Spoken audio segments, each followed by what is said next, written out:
مامان چطوره؟ مامان وای گوشیمو نیاوردم. مامانمو ندیدین آخه.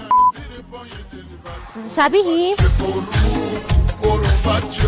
از ایشون معلومه که مامان مثل خودشه. چیز نه کارت کردم. ببین دوست دارم بوس کنم چوچتو. نه چوچت منظورم لپته. یه لحظه الان ما بدون توپ چیکار کنیم؟ امتیاز داشت توپ. همین الان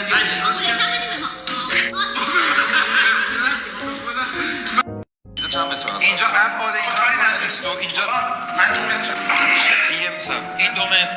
بلند شونه. مواظب باش. 2 متر و 47 سانتی. پنل مشترک بزنیم شینگالیز بزنیم. این چرا ماشاءالله رو سری کردیم با کیم بریم اتاق.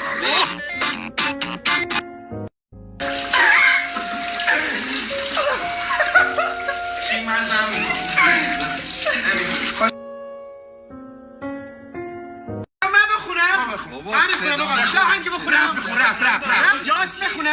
یاس حاجی دیگه هر دم از بین سوچش ما دروغو میدیدم میزد در جا حزجیر اصلا امیدم بمون 1% جلومون بومبست تهشو بستن رام زیاد خطرناکه باریکه قلبم خاموشه قلبم تاریکه اگه دوست داشتم اصلا بات باریکه اگه دوست داشتم کردمش پابلیک منو قفلم تو ساعت قرد بوتن این پدره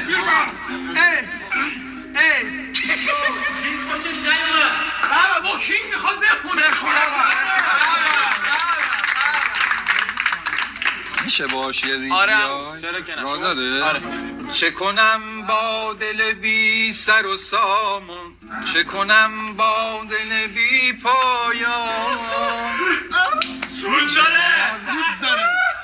سوز داره خب بیت بعدی هیچ وقت بیت بعدی اینو نفهمیدیم. چه کنم من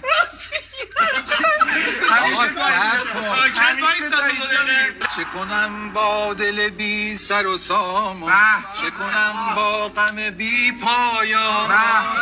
چه کنم من در کوی محبت شده ام آبری سرگردان.